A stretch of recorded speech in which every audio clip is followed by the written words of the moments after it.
Praise the lord. నీ మందిరమై నేనుండగా నా యందుండి నడిపించవా. నీ మందిరమై నేనుండగా నా యందుండి నడిపించవా. నీవు తోడుండగా నాకు దిగులుండునా, నీవు తోడుండగా నాకు దిగులుండునా. వెంబడిస్తాను నిన్ను యేసువా, వెంబడిస్తాను నిన్ను యేసువా. నీ మందిరమై నేనుండగా నా యందుండి నడిపించుమా.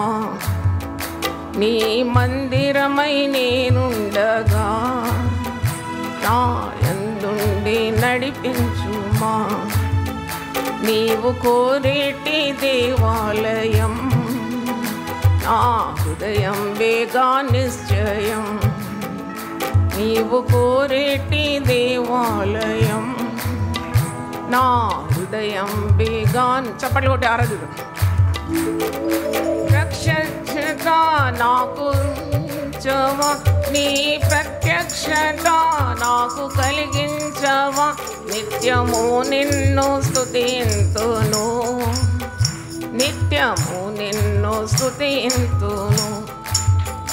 నీ మందిరమై నేనుండగా నా యందుండి నడిపించవా. నీ మందిరమై నేనుండగా నా యందుండి నడిపించవా. ఆత్మ సత్యముతో ఆరాధింపా, ఆత్మదేవుండ నేర్పించుమా. ఆత్మ సత్యముతో ఆరాధింపా, ఆత్మదేవుండ నేర్పించుమా. మహిమ రూపంబును నేను దర్శింపను, మహిమ రూపంబును నేను దర్శింపను.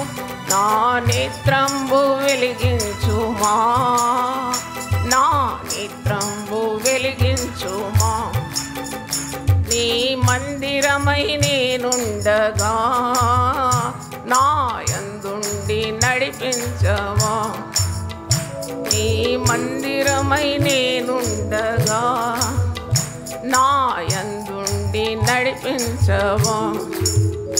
నాడు నిర్మించే దేవాలయం రాజు సొలొమోను బహు సుందరం. నాడు నిర్మించే దేవాలయం రాజు సొలొమోను బహు సుందరం. అట్టి దేవాలయం నేను నిర్మించగా, అట్టి దేవాలయం నేను నిర్మించగా. నీ కట్టడలో నన్ను నిలుపుమా, నీ కట్టడలో నన్ను నిలుపుమా. నీ మందిరమై నేనుండగా నా యందుండి నడిపించుమా. నీ మందిరమై నేనుండగా నా యందుండి నడిపించుమా. అన్న ప్రార్థనలు విన్నావుగా, నేనున్నానని అన్నావుగా. అన్న ప్రార్థనలు విన్నావుగా, నేనున్నానని అన్నావుగా. నాడు సమూయేలుతో బహుగా మాట్లాడిన, నాడు సమూయేలుతో బహుగా మాట్లాడిన. దేవ నాతోటి మాట్లాడవా, దేవ నాతోటి మాట్లాడవా. నీ మందిరమై నేనుండగా నా యందుండి నడిపించవా.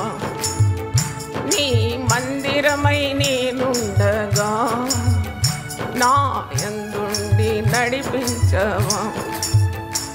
ఆ పరలోక ప్రతిబింబమై ఈ ధరలో నా దీపంబునై, పరలోక ప్రతిబింబమై ఈ ధరలో నా దీపంబునై.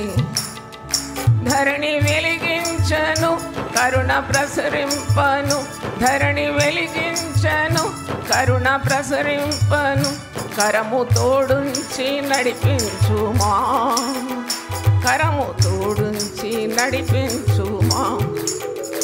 నీ మందిరమై నేనుండగా నా యందుండి నడిపించవా, నీ మందిరమై నేనుండగా నా యందుండి నడిపించవా.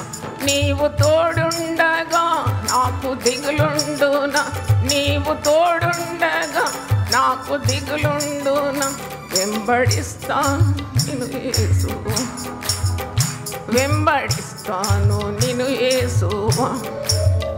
నీ మందిరమై నేనుండగా నా యందుండి నడిపించవా, నీ మందిరమై నేనుండగా నా యందుండి నడిపించవా. హల్లెలూయా.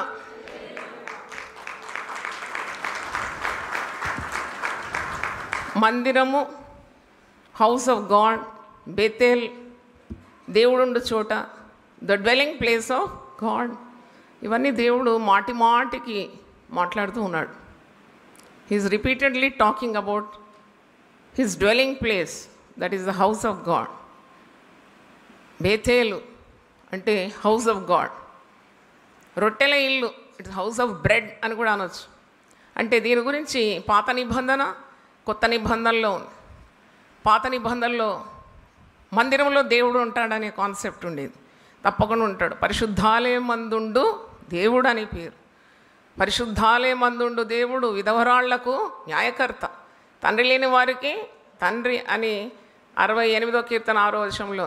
అలాగూ మందిరం గురించి మరి పాత నిబంధనలో ఉంది. క్రొత్త నిబంధనలో మరి దేవుడు ఉండు చోటు ఏది? మందిరం మాత్రం కాదు, ప్రతి వ్యక్తిని తన రక్తంలో కడిగి రూపాంతరపరిచి వారిలో కూడా దేవుడు ఉంటున్నాడు. మనము దేవుని ఆలయమై ఉన్నాం. అది చాలా పెద్ద కాన్సెప్టు. ఎంత అద్భుతమైన అనుభూతి కలుగుతుంది. మనమే చలించే మందిరాలం అన్నమాట, మొబైల్ టెంపుల్స్ ఆఫ్ గాడ్. మందిరము నిర్మాణము చేయబడలేదంటే అనేక మందిని రక్షణ మార్గంలో నడిపించి చక్కని శ్రేష్టమైన మరి బోధతో వారిని నింపితే వారి కోకొల్లలుగా మందిరాలుగా మారిపోతున్నారు. దేవునికి స్తోత్రం, hallelujah. They become the temples of God. అదెంత అద్భుతమైన కార్యము క్రొత్త నిబంధనలో.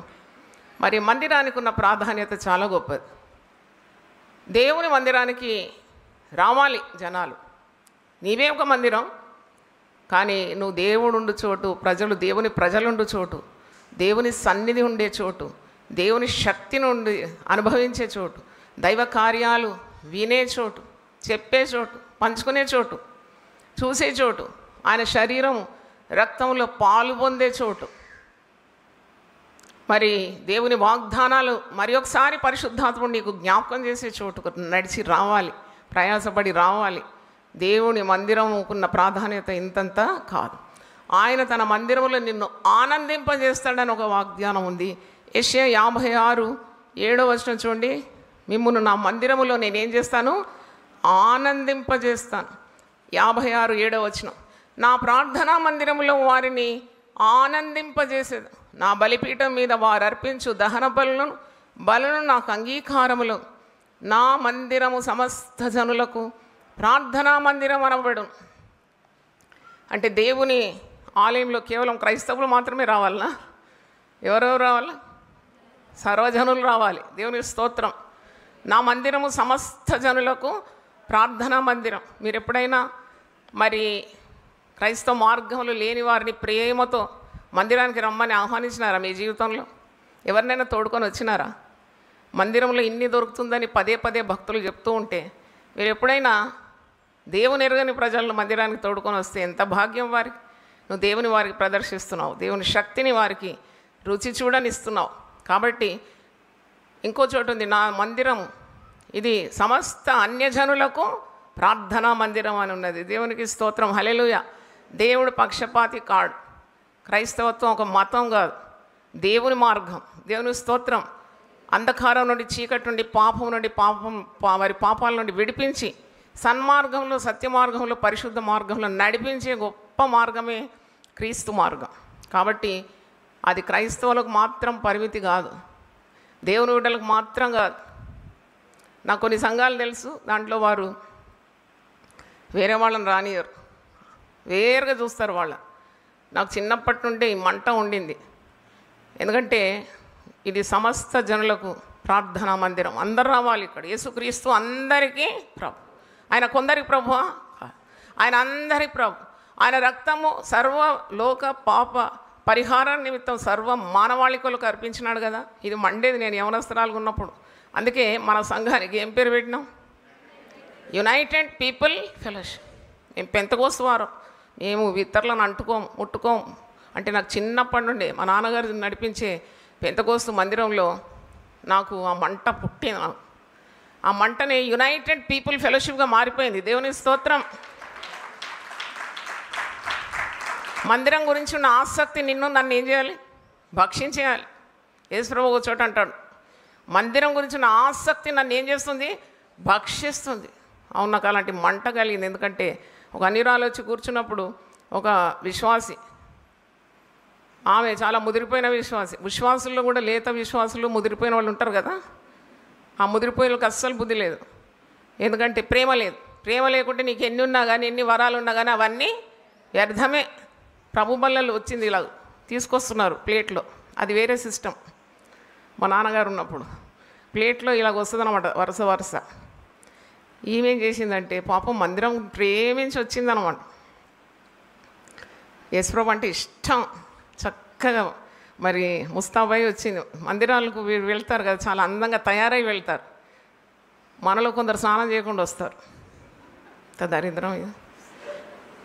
మందిరంకి వెళ్తున్నారంటే మీరు అన్ని జనులను చూడండి, చక్కగా ముస్తాబై మంచిగా తయారై వాళ్ళకున్న వస్త్రాల్లో చాలా ప్రశస్తమైనది కట్టుకొని ఎంత భయభక్తులతో వస్తారు. అయితే ఆమె అట్ట వచ్చి కూర్చుంది, ప్రభు వల్ల ప్లేట్ వచ్చింది. నేను ఇక్కడ ఉన్నాను, మధ్యలో ఏముంది, ఆమె పక్కన ముదిరిపోయిన విశ్వాసం ఉంది. ఇట్లా ప్లేట్ రాగానే ఆమె తీసుకుంది రొట్టె ద్రాక్ష, అది మధ్యలో ఈమె ఉంది కాబట్టి నేను అందుకోపోయినాను. అంతలో ఈమె అది ప్రసాదం అనుకుంది. పాపం ఆమెకేం తెలుసు మనకున్న మరి పరిశుద్ధ వాక్య జ్ఞానం ఉందా ఆమెకు? ఆమె చేసి తీసుకుపోయింది ఇట్లా ప్రసాదం అనుకుని ఇట్లా చేసి అరంటే అంటే ఆమె మోచేతో ఇట్టన్నది.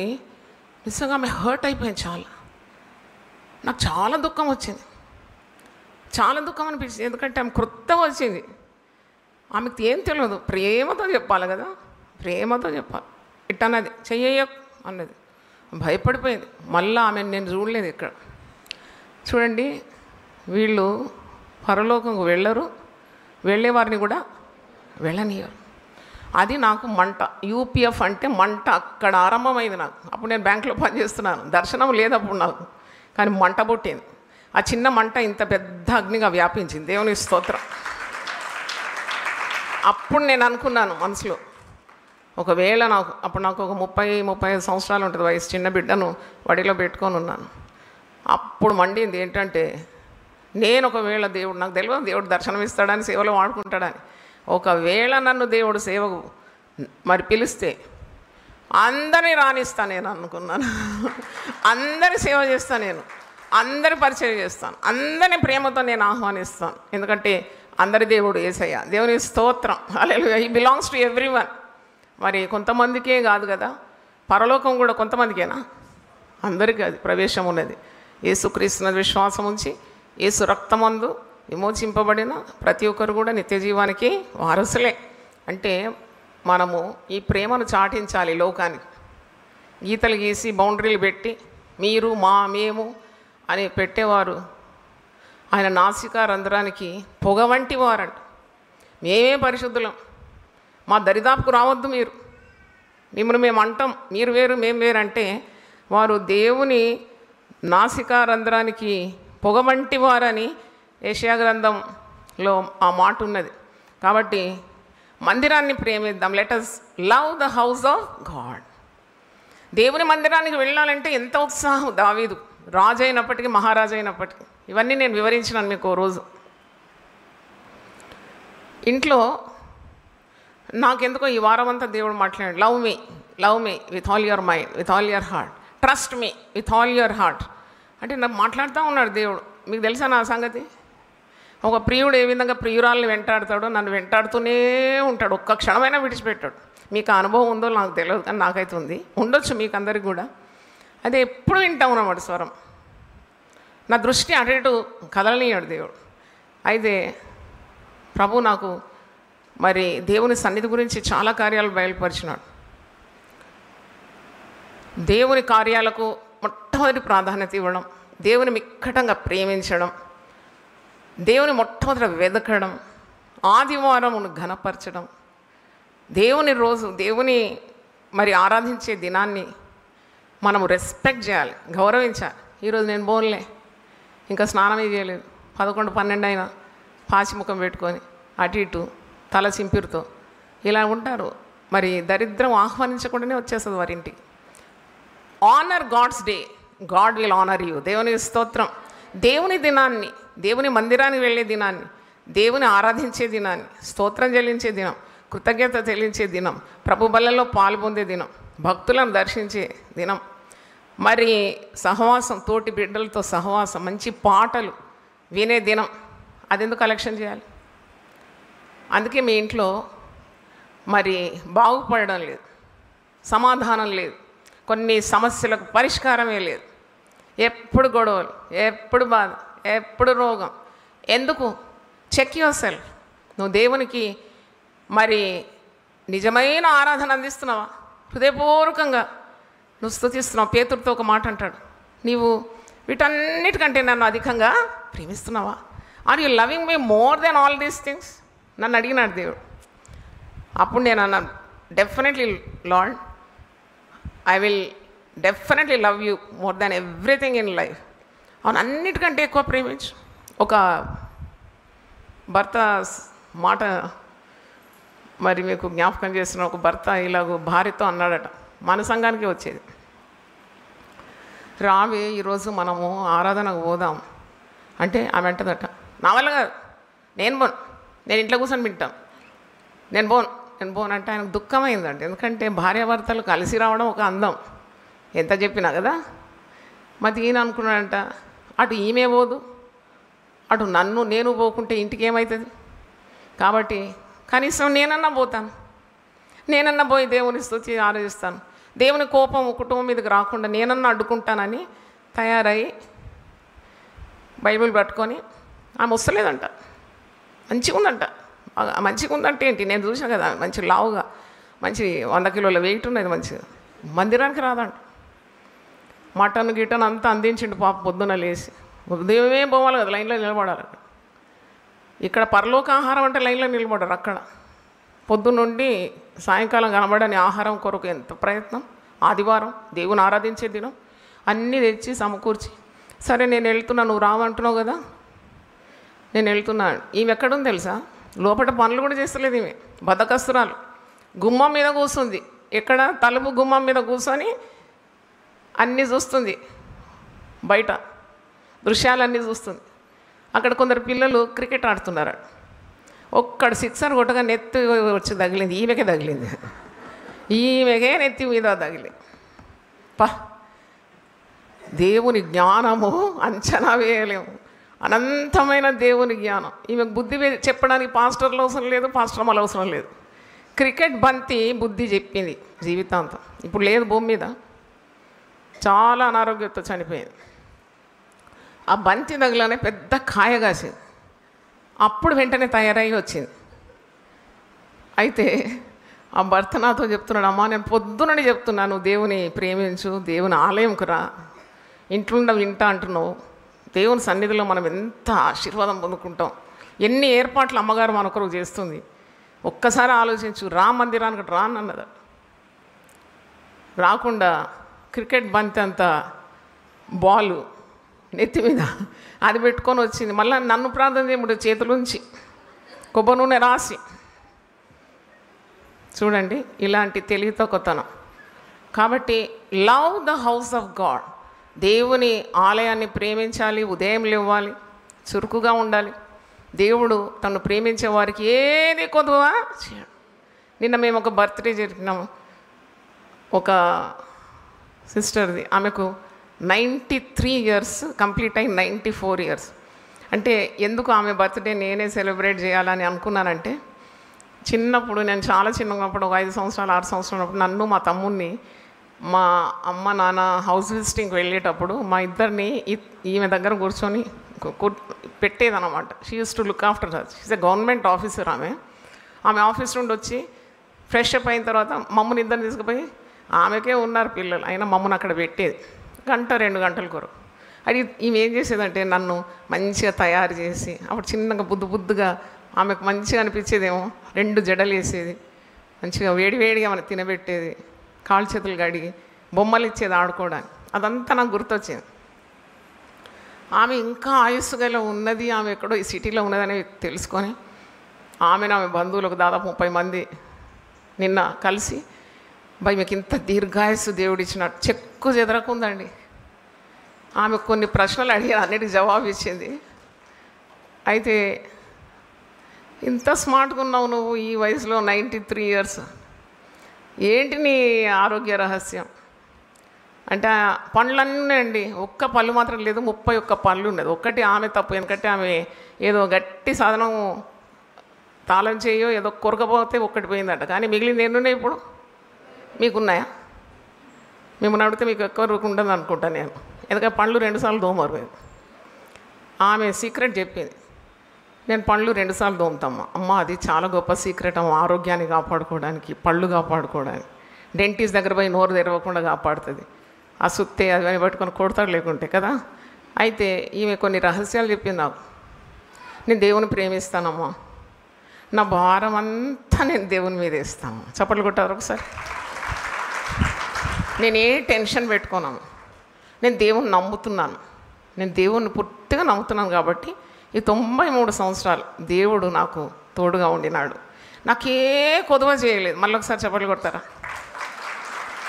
నువ్వు దేవుని నమ్ముకుంటే, దేవుని ప్రార్థన చేస్తే, దేవుని గౌరవిస్తే, దేవుని ఆరాధిస్తే, దేవుడే నీలో ఉంటే, దేవుని పక్కన ఈ ముందు వెనక నిన్ను ఆవరిస్తే నీకు ఏం కొదువ ఉంటుంది? నీకేం నష్టం ఉంటుంది? చూడండి, దీర్ఘాయుష్మంతురాలు అయిపోయిందా. ఇప్పుడు కూడా దేవుడు నమ్మదగిన వాడని సాక్ష్యం ఇస్తుంది. దేవుని స్తోత్రం. That is the secret of loving God and honouring God. దేవుని మందిరానికి తప్పకుండా రావాలి.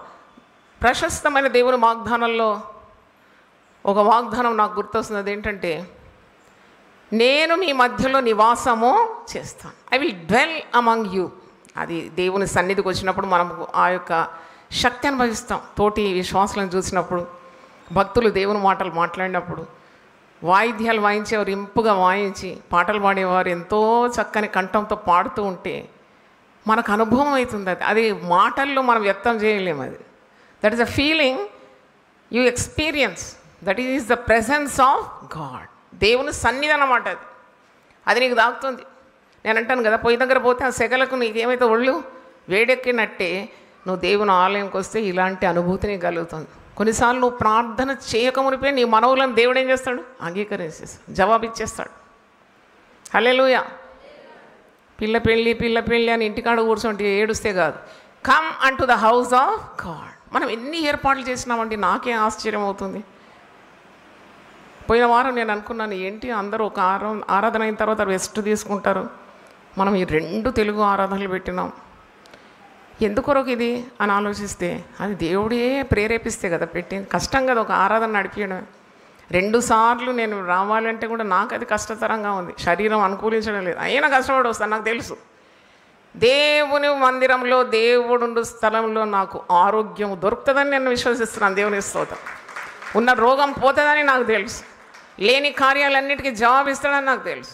ఆయన శక్తి కార్యాలు నేను చూస్తానని నాకు తెలుసు. నా దర్శనాలన్నీ నెరవేరుస్తాడని నమ్ముతున్నాను. దేవుని స్తోత్రం.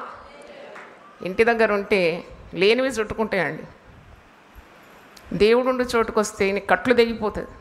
అందుకే మరి ఆలయం యొక్క ప్రాధాన్యత పరిశుద్ధ గ్రంథంలో పాత క్రొత్త నిబంధనలో కూడా యేసుక్రీస్తు శిలువ మరణానికి ముందు ఆలయ శుద్ధి చేసినాడు. ఆలయము క్రయ విక్రయములు చేస్తున్నారు. దైవ సన్నిధి లేదు. వారు వ్యాపారం చేస్తున్నారు, పావురాలను మరి గొర్రెపిల్లలను నమ్ముతున్నారు. అప్పుడు యేసు ప్రభువుకు వచ్చిన కోపం ఇంతంత కాదు.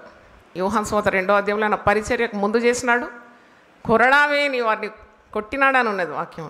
కోపం, రైటియస్ ఇండిగ్నేషన్, మంచి కార్యం కొరకు కోపము, రోషం ప్రభు కలిగింది. అది మందిర విషయంలో కలిగింది. అది తర్వాత ఆయన శిలువ మరణానికి ముందు కూడా కొరడా ఎత్తి వాళ్ళను పారద్రోలినాడని, వారి నాణెములన్నీ కింద విసిరేసినాడని, బల్లపీటలన్నీ కూడా పడవేసినట్టు వాక్యంలో మనం చూస్తున్నాం. కాబట్టి ఆలయం గురించి ఉన్న పౌరుషము, రోషము, ఆసక్తి, భయభక్తులు ఇవన్నీ కూడా విశ్వాసి కలిగి ఉండాలి. క్రొత్త నిబంధనలో సంఘము జన్మించినప్పుడు అపోస్తలుల కార్యం 2:42 ఉంది, వారు ప్రతిదినము కూడుకున్నారట. ఆనాడు ఆలయాలు వారికి దొరకలేదు, కానీ ఇంటింట కూడుకున్నారట, ఇంటింట రొట్టె విరిచినారని కూడా వాక్యంలో. అంటే ఏంటి? దేవుని సన్నిధిని వారు అంతగా ప్రేమించినారు. వాక్యము, ప్రార్థన, అపోస్తలుల బోధ, రొట్టె విరవడంలో వారు తెగక ఉండినారట. అందుకు వారు కష్టాలన్నీ ఎదుర్కోవడానికి వారికి శక్తి లభించింది. They were strengthened to face any trouble, any struggle, any pain for God's work. ఎంత కష్టతరం ఉండింది. ఈనాడే పర్సిక్యూషన్ లేక హింసాకాండం ఎప్పుడు జరుగుతుందని కాదు, సంఘము అనాది కాలం నుండి అగ్నిస్ వంటి శ్రమలు అనుభవిస్తూనే వచ్చింది. కానీ విజయానికి రహస్యం ఏంటంటే దైవ సన్నిధి. దేవునికి స్తోత్రం. The presence of God in their life, అది చాలా అవసరమని మనము గమనించాలి. హెబ్రీ పత్రిక 10వ అధ్యాయం 25వ వచనం మరొకసారి మీకు జ్ఞాపకం చేస్తున్నాను. 23వ వచనం నుండి చదువుతున్నాను. హెబ్రీ 10:23 నుండి, వాగ్దానం చేసిన వాడు నమ్మదగిన వాడు గనక మన నిరీక్షణ విషయమై మనం ఒప్పుకొనినది నిశ్చలముగా పట్టుకొందాం.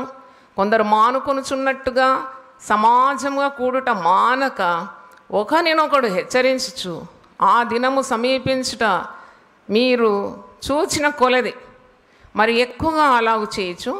ప్రేమ చూపుటకును సత్కార్యములు చేయుటకును ఒకరినొకడు పురికొల్పవలనని ఆలోచిద్దాం.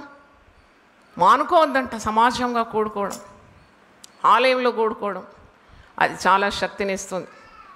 ఆలయంలో నీకు జీవాహారం, ఆలయంలో శక్తి, ఆలయంలో దేవుని మహిమ, ఆలయంలో దేవుని ప్రజలు, ఆలయంలో దేవుని భక్తులు, ఆలయంలో ఆరాధన, స్తుతి కార్యములు, దైవ కార్యాలు, ఇవన్నీ నువ్వు ఆలయంలో చూస్తున్నావు. పరలోకం తెరవబడి మరి దేవుడు తన మన్నాను కురిపించడం నువ్వు చూస్తావు. అందుకే నీవు వట్టి కుండలాగా వస్తావు, నిండిన అనుభవంతో ఆలయం నుండి బయటికి వెళ్తావు. అవునా కదా? ఏమంటారు మీరు? అవునంటే చప్పట్లు కొట్టి దేవుని స్తుతించండి. తర్వాత ఆలయంలో నీకు ఆత్మీయ ఎదుగుదల ఉంది. You grow spiritually. Every time you come to the church of God, to the house of God, you are growing spiritual. ఎదుగుతూ ఉన్నావు. సేవకులు కొత్త కొత్త వాక్యం మీ ముందు పెడుతూ ఉంటారు. అది నీ ఆత్మకు పోషణ కదా. నువ్వు ఎదుగుతూ ఉంటావు, కొమ్మలు రెమ్మలుగా వ్యాపిస్తావు. గత సంవత్సరం కంటే ఈ సంవత్సరం చూస్తే నువ్వు ఎదిగి ఉన్నావు. ఎందుకంటే నువ్వు ఆలయానికి క్రమంగా వచ్చి దేవుని వాక్యాన్ని విన్నావు. నీకున్న చింతలు, భయాలు, అనుమానాలు, ఈ కలవరము అంతా తొలగిపోతుంది. ఆలయములోకి వచ్చి దేవుని వాక్కులు విన్నప్పుడు ఆయన వాక్కును పంపి నిన్ను ఏం చేస్తున్నాడు? బాగు చేస్తున్నాడు. దేవుని స్తోత్రం. దేవుని వాక్యము వెళ్ళండి అవుట తోడనే చీకటిలో ఏం కలుగుతుంది? నోరు తెరిచి చెప్పండి. ఇక్కడ తెరవకుంటే డాక్టర్ ముందు తెరుస్తారు. నేను చెప్తున్నా ఇప్పుడే. నువ్వు దేవుని సన్నిధిలో దేవునికి ఇచ్చే ప్రాధాన్యత ఇవ్వకుంటే తప్పకుండా మనిషి ముందు తెరవాల్సి వస్తుంది. ఇక్కడ ఏడవకుంటే అక్కడ ఏడవాల్సి వస్తుంది. ఇక్కడ శ్రద్ధ చూపెట్టకుంటే అక్కడ శ్రద్ధ చూపెట్టాల్సి వస్తుంది. ఇక్కడ నువ్వు ధనం ఇవ్వకుంటే వ్యర్థమైన వాటి కొరకు నీ ధనము పోతుంది చిల్లుబడిన సంచిలా. నాకు ఇక్కడ కావాలని చెప్తలే, నేను ఉన్న మాట చెప్తున్నాను. You have to follow all the instructions. పరిశుద్ధ గ్రంథంలో ప్రతిదీ కూడా ముమ్మాటికి సత్యమై ఉంది. మరొకటి కూడా నేను చెప్తాను. ఆలయంలో ఏం లభిస్తుంది? ఆలయంలో దేవుని దూతల పరిచర్య నీకు లభిస్తుంది. దేవుని స్తోత్రం. అంటే దేవుని పరిశుద్ధ స్థలములో దూతలు నీ చుట్టూ ఉంటాయి. దేవుని స్తోత్రం. Always ready to serve you. దూతలు ఎందుకంటే భక్తులకు పరిచర్య చేయడానికి. యెహోవా యందు భయభక్తులు గల వారి చుట్టూ దేవుని దూతలు కావలి ఉండి వారిని ఏం చేస్తుంది? రక్షిస్తుంది. నీ బాధ, దుఃఖము, కృంగిపోయి వచ్చినప్పుడు పరలోకం నుండి దూతలు దిగివచ్చి నిన్ను, నీ ఆత్మను, నీ శరీరాన్ని, నీ హృదయాన్ని బలపరుస్తుంది. హల్లెలూయా. యేసుక్రీస్తు గెత్సెమనే తోటలో బహుభారంతో ప్రార్థన చేస్తున్నాడట. లూకాసు వార్త 22 ఆఖరి పేరాలో ఉంది. బహుభారంతో ప్రార్థిస్తున్నాడు. ఆయన చింతాక్రాంతుడైనాడు, దుఃఖాక్రాంతుడైనాడు. శిలువ మరణం ఎదుర్కోవాలి. శరీరం అనుకూలించడం లేదు, ఆత్మ సిద్ధంగా ఉంది. ప్రార్థిస్తున్నాడు, నీ చిత్తమైతే ఈ గిన్నెను తొలగించు, అయినను నా ఇష్టం కాదు నీ చిత్తమే సిద్ధించును గాక. ప్రార్థన. ఆయన ప్రార్థన చేస్తున్నాడు. అప్పుడు పరలోకం నుండి దూత దిగి వచ్చి ఆయన ఏం చేసిందట? బలపరిచాను. ఆ వాక్యం ఎక్కడో చూడండి. లూకాసు వార్త 22. దుఃఖ హృదయంతో, భారంతో నువ్వు ఆలయంలోకి వస్తే దైవ సన్నిధిలో ప్రార్థన చేయాలి. నీకు ఉన్న పనుల భారము దేవుని మీద వేయాలి. 22:43 చూడండి. అప్పుడు పరలోకము నుండి ఒక దూత ఆయన కనబడి ఆయనను బలపరిచాను.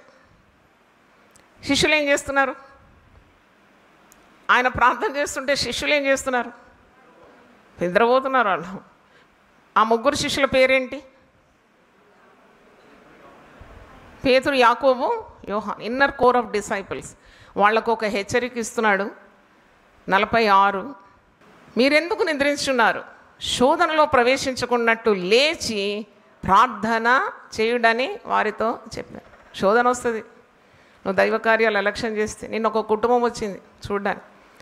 తెలుసు, జాయమ్మ దగ్గర పోతున్నాం కాబట్టి స్నానం చేసుకొని మంచి బట్టలు మార్చుకొని చక్కగా వచ్చినారు. చూస్తేనే చాలా ఆనందం వచ్చింది. They were looking very fresh. Husband duty నుండి వచ్చి మంచిగా స్నానం చేసి బట్టలు మార్చుకొని, ఆ ఇల్లాలు కూడా సాధారణంగా ఇట్లా రారు. నేను ఇప్పుడు చెప్తున్న కొత్త రూల్ ఒకటి, నా దగ్గరకు వస్తే శుచి శుభ్రంతో రావాలి. నువ్వు అల్లటపో రావద్దు. నువ్వు దేవుని దగ్గర పోయినప్పుడు కూడా ఉండాలి, భక్తుల దగ్గర వచ్చినప్పుడు కూడా పాటించాలి. ఫ్రెష్గా వచ్చింది ఆమె కూడా. 2 మగపిల్లలు ఉన్నారేమో ఇక్కడ, నాకు తెలియదు. 2 మగపిల్లలు 18 సంవత్సరాలు ఉంటారు. చాలా చూడముచ్చటగా ఉన్నారు. అయితే నేను నన్ను చూడముచ్చటగా ఉంటే సరిపోదు కదా, దేవుని పనులు కూడా చేయాలి కదా. నేను మీ ఇంట్లో నేను సెల్ ఓపెన్ చేసినాను కదా, మరి ఆ సెల్ నడుస్తుందంటే అబద్ధమేమో చెప్పరాదు, సత్యం చెప్పినా సమస్యే. అందుకే ఇట్లంటుంది ఇట్లంటుంది ఎట్ట అంటలేదు ఆఖరికి. అయితే నేను అన్నాను ధైర్యం లేక, నేను అన్నది సెల్ నడుస్తలేదు కదా అంటే అనేది, అంటే ఏం చేస్తున్నావు సెల్ నడువు, నువ్వేం ఉద్యోగం పోతున్నావు అంటే కాదు, ఇంట్లోనే ఉంటావు కదా, మీ ఆయన ఉద్యోగం పోతున్నాడు, పిల్లలు స్కూల్ పంపుతావు, మళ్ళీ ఏం చేస్తావు అంటే పండుకుంటాము కొద్దిసేపు. జాగ్రత్తగా ఉండు నువ్వు. ఆమెకు ఒక మాట ఇచ్చిన, నాకు ఎక్కడ లేని పౌరుషం వచ్చింది. ఎందుకంటే నీకు ఉద్యోగం పోయే పని లేదు, మాలాంటి వాళ్ళు ఉద్యోగాలకు పోవాలా ఉదయం నుండి రాత్రి దాకా. మళ్ళీ వచ్చినాక ఆయన అంటాడు ఏం చేసినావు దినమంతా అని. ఇన్ని బాధలు అనుభవించి అయినా ప్రార్థనకు టైం ఉంది, నీకెందుకు ఇంట్లో కూర్చొని హాయిగా 3 పూటలు తిని ఆకలినప్పుడు ఎలా నములుతూ ఆ గిర్నీలాగా కనబడిన అన్నీ తింటూ మళ్ళీ నీకు టైం లేదా నీకు ప్రార్థన చేయడానికి? అప్పుడు నేను చెప్పిన ఒక మాట దేవుడు ఇచ్చినాడు. వెంటనే నాకు ఒక మాట ఆమెను హెచ్చరించమని ఇచ్చినాడు. కీర్తనలు 50:22 అది వెంటనే దేవుడు నాకు ఇచ్చిన హెచ్చరిక ఆమె కొరకు. దేవుని మర్చివారులారా దీని యోచించుకొనుడి. ఎవరిని మర్చిపోయినారు వీళ్ళు? గట్టిగా చెప్పండి, ఎవరిని మర్చిపోయినారు? దేవుని మర్చిపోతే నీకు ఆలయం వద్దు, మందిరం వద్దు, భక్తులతో పని లేదు, ప్రార్థన చేసే పని లేదు, ఈ లోకంలోనే కొట్టుకొని పోతున్నావు. అట్టివారికి పెద్ద హెచ్చరిక ఇది. దేవుని మర్చివారులారా, you those who forget God, దేవుని మర్చివారులారా దీన్ని యోచించుకొనుడి, లేని ఎడల నేను మిమ్మల్ని ఏం చేస్తాను? చీల్చివేయుదును. తప్పించేవాడు ఎవడునో లేకపో. ఏంటిది చీల్చివేయడం అంటే అని నేను రీసెర్చ్ చేసినాడు. ఏం లేదు, ఆ సర్జరీ ఈ సర్జరీ నీ ఒళ్ళంతా చీల్చి చిందరా చేసేస్తారు. పనికిరాని వైద్యులని ఉంది వాక్యంలో. అందరు కాదు. అంటే నేను చెప్తున్నాను, ఇలాంటి ఇబ్బందులకు నువ్వు గురి కాకుండా, వ్యర్థమైన ప్రయాసాలకు నువ్వు గురి కాకుండా ఉన్న ఆరోగ్యంతో వచ్చి దేవుని ఆలయంలో పడు, ఇక్కడ నీకు స్వస్థత లభిస్తుంది. దేవునికి స్తోత్రం. నువ్వు దేవుని మర్చిపోకు. దేవుడిచ్చిన సుఖభోగములు ఎందు ఆసక్తి కలిగి సౌఖ్యాలు ఎందు ఆనందిస్తూ ఇవి వద్దులే, ఈరోజు గుడి వద్దులే, ఇక్కడ కూర్చొని యూట్యూబ్లో చూస్తా అంటే పడతాయి, సురుకు పడుతుంది నీకు. Honour God. ఎవరితోనని చెప్పడానుకున్న ధైర్యం నాకు ఉంది. Yeah, because I do that, I have the courage to do tell. ఎందుకంటే అది ఎవరైనా పక్షపాతం లేని దేవుడు. నువ్వు దేవునికి ప్రాధాన్యత ఇవ్వకుంటే నువ్వు దేవుని లెక్కలోకి రావు. దేవుని మర్చివారులారా దీన్ని యోచించుకునండి. ఆయన మిమ్మల్ని చీల్చివేయును, తప్పించువాడు ఎవడునో లేకపో. ఐసీలో పడేస్తే ఎవడని ఉంటాడా నీ పక్కన? చెప్పండి మీరే, సత్యం చెప్తున్నాను నేను. మీరు బాగా ప్రేమించిన భర్త ఉంటాడా నీ దగ్గర? నిన్ను అతిగా దేవునిలాగా పూజించిన భార్య నీ దగ్గర వస్తుందా? రానిస్తారా? అక్కడ ఒంటరిగా మిగిలిపోతావు. దయచేసి జ్ఞాపకం చేసుకో. ఎన్ని విధాల దేవుడు మనల్ని, మన శరీరాలను కాపాడుతున్నాడు. ఎన్ని విధాలుగా దేవుడు అమర్చిన ఈ దేహానికి రోగం రాకుండా దేవుడు కాపాడుతున్నాడు. ఆయన ఆత్మ మనలో ఉన్నది. నరుని ఆత్మ యెహోవా పెట్టిన దీపం. దానికి నూనె పోయావా? ఆ దీపం వెలగాలంటే ఏం పోయాలి? నువ్వు నూనె పోస్తూ ఉండాలి. నూనె లేని దీపాలు చూస్తే నల్లగా అయిపోతుంది, మసి బొగ్గులాగా. నూనె పోస్తూ ఉండాలి, ఆ దీపం వెలుగుతూ ఉండాలి. దేవుని సన్నిధికి రావాలి, దేవుని గురించిన జ్ఞానం కావాలి, దేవుని మరి సన్నిధి అనుభవించాలి, స్తుతియాగం చేయాలి. కింది వచనంలో ఏముంది చదవండి, 23. స్తుతియాగం అందరు చదువుదాం. స్తుతియాగము అర్పించువాడు నన్ను మహిమపరుచున్నాడు. ఎవరిని మహిమపరుస్తున్నావు? నన్ను మహిమపరచడానికి, ఇక్కడ ఉన్న భక్తులను లేకుండా సేవకులను మహిమపరచడానికి కాదు. నువ్వు ఆరాధనకు వచ్చేది దేవుని మహిమపరచడానికి. అందుకే ఆరాధన దినం అంటారు. 6 రోజులు నీ పనులు చేసుకుంటున్నావు, ఒక్కరోజు దేవునికి, అది కూడా కొన్ని గంటలే కదా. అబ్బో ఇట్లా వాచ్ చూసుకుంటుంటారు అన్నమాట. అందుకే పట్టుబట్టి నేను కొద్దిగా లేట్ చేస్తున్నాను ఈ మధ్యలో. మీరు అక్కడిక్కడ తిరిగేదానికంటే, అక్కడ క్లినిక్లు డిస్పెన్సరీల ముందు క్యూ కట్టి లేనిపోని రోగాలు తెచ్చుకునే దానికంటే దేవుని ఆలయంలో కొన్ని నిమిషాలు ఎక్కువైనా ఏమీ కాదు మీకు. రొట్టెకు నెయ్యి ఎక్కువైతే ఏమైనా అవుతుందా? ఏం కాదు. Stay for some time, listen more word. అయితే టైం చూసే అవసరమే లేదు. నీకు మర్చిపోవాలా, నిన్ను నీవు మర్చిపోవాలా దేవుని సన్నిధిలో. ఆకలి ఉండదు, దాహం ఉండదు నిన్ను చూస్తుంటే. ఎవరిని? అట్లా పాడండి పాట. నేరుగా చూస్తే అన్ని మోసాలే.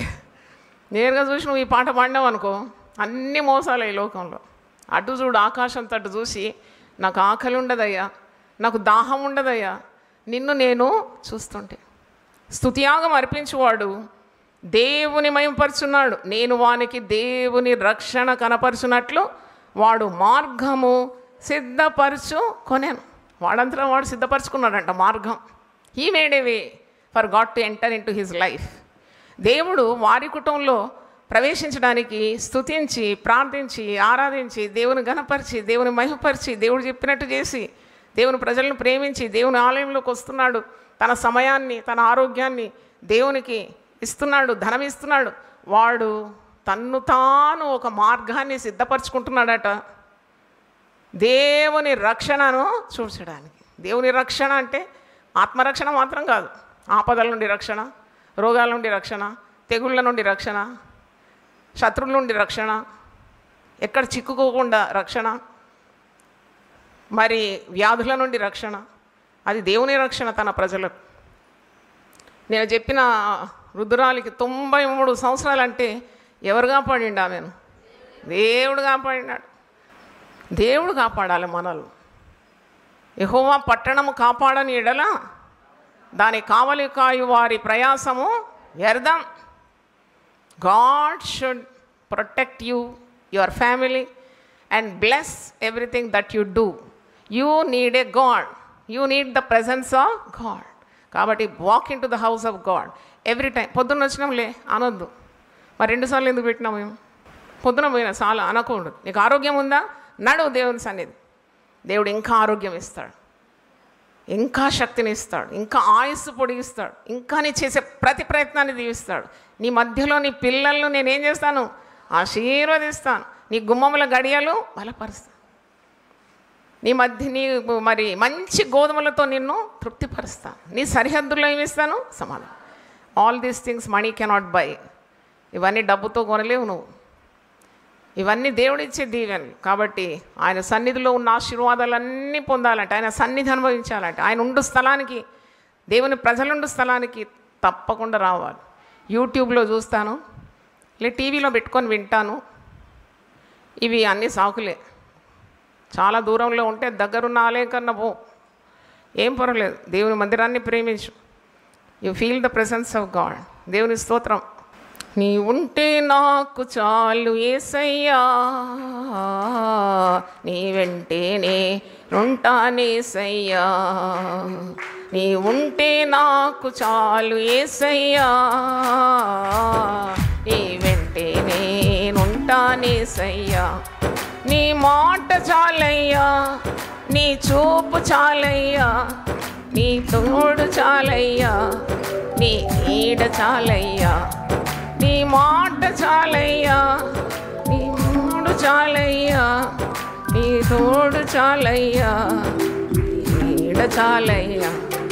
నీ ఉంటే నాకు చాలు యేసయ్యా, నీ వెంటేనే ఉంటానేసయ్యా. నీ ఉంటే నాకు చాలు యేసయ్యా, నేనుంటానేసయ్యా. ప్రార్థన చేసుకుందాం. ప్రభువా, నీ పరిశుద్ధ నామమునకు స్తోత్రం తండ్రి. మీరు శోధనలో ప్రవేశించుకున్నట్లు ప్రార్థన చేయుడని వాక్యములో ఉంది. ప్రార్థనా మందిరంలో మమ్మల్ని ఆనందింపజేస్తాననే వాగ్దానం ఉంది. నేను యెహోవా మందిరమునకు వెళ్ళుదామని జనులు నాతో అనినప్పుడు నాకు ఎంతో సంతోషం కలిగిందని మహారాజు దావీదు అంటున్నాడు. మందిరాన్ని అలక్ష్యం చేసి, సమాజంగా కూడుకొనటం అలక్ష్యం చేసి, దేవుని వాక్యాన్ని అలక్ష్యం చేసి, దైవ సన్నిధిని దూరం పెట్టి, ఈ లోకంలో ఏదో వర్ధిల్లుతామని గొప్ప అయిపోతామంటే అదొక మిథ్యనైనా. కాబట్టి భయభక్తులు కలిగి ఆదివారం దేవుని దినం, దట్స్ లార్డ్స్ డే, నేను దేవుని దినాన్ని ఘనపరుస్తాను. నన్ను ఘనపరచువారిని నీవు ఘనపరిచే దేవుడు, నన్ను ఘనపరచువారిని నేను ఘనపరుస్తానని సవాలు విసిరినావు. నా విశ్రాంతి దినాన్ని పరిశుద్ధంగా ఆచరించేవాడు భూమి యొక్క ఉన్నతమైన స్థలంలో నడుస్తాడని వాక్యం ఉంది నాయన. యాకోబు యొక్క స్వాస్థ్యంలో పాలిస్తానన్నావు తండ్రి. గొప్ప దేవుడు అబ్రహాముకి ఇచ్చిన వాగ్దానాలన్నింటికీ మేము వారసులం అయిపోతాం నాయన. అట్టి గొప్ప ఆశీర్వాదము నిన్ను వెతకటం ద్వారా, నీకు ఘనత ఇవ్వడం ద్వారా, నిన్ను అనుకరించడం ద్వారా, నిన్ను ఆరాధించడం ద్వారా దయచేస్తావు కనుక నీకు వందనాలు. దేవుని వాక్యం ఎప్పుడు నిష్ఫలం కాదు. బేతేల్ హౌస్ ఆఫ్ గాడ్ అనే అంశాన్ని ఈరోజు విన్నాం. దేవునికి స్తోత్రం. మరి విన్న వాక్యము సాతానుడు అపహరింపకుండా నీరు కట్టి ఫలింపజేయండి. ప్రతి ఒక్కరికి దేవుని మందిరం మీద ఆసక్తి దయచేయండి. నీ మీద ప్రేమ దయచేయండి, నిండు ప్రేమ దయచేయండి ప్రభువా. నువ్వు పేతురుతో అడిగినావు, నీవు నన్ను ప్రేమిస్తున్నావా? 3 సార్లు అడిగినావు నేను. అవును, నిన్ను ప్రేమిస్తే నీకు మొట్టమొదటి ప్రాధాన్యత ఇవ్వాలి. నీ సేవ చేయాలి, నీ పనులు మేము చెయ్యాలి ప్రభువా. అదే నిజమైన ప్రేమ. నిన్ను ప్రేమిస్తే నీ ఆజ్ఞలను మేము పాటించాలి, నీకు విధేయత చూపాలి. కాబట్టి నిన్ను నిండుగా ప్రేమించడానికి సహాయం దయచేయండి. మెండైన దీవెనలు మా జీవితంలో అనుభవించడానికి సహాయం దయచేయమని. అలాగే తన డిజిటల్ సర్వీస్లో ఉండేవారు, వివిధ మాధ్యమాల గుండా వాక్యం చూసేవారిని, వారి కుటుంబాలకు నీ క్షేమము దయచేయమని యేసు పరిశుద్ధ నామములో అడిగి వేడుకుంటున్నాను తండ్రి, ఆమేన్. తండ్రి అయిన దేవుని ప్రేమ, యేసు క్రీస్తు కృప, పరిశుద్ధాత్మ సహవాసం మనందరితో సదాకాలం తోడుగా ఉండును గాక, ఆమేన్. హల్లెలూయా.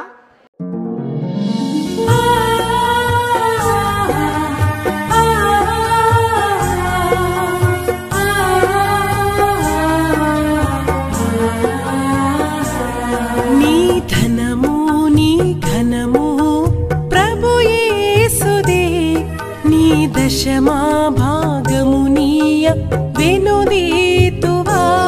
నీ ధనము నీ ఘనము ప్రభు యేసుదే, నీ దశమా భాగము నీయ వెనుదీతువా. ధరలోన ధనధాన్యములనీయగా కరుణించి కాపాడి రక్షింపగా. ధరలోన ధనధాన్యములనీయగా కరుణించి కాపాడి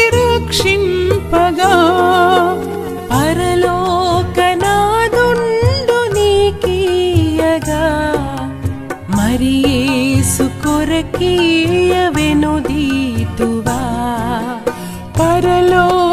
పరలోకనాథుండు నీకీయగా మరి యేసు కొరకీయ వెనుదీతువా నీ ధనము నీ ఘనము ప్రభు యేసుదే నీ దశమా భాగము నీయ వెనుదీతువా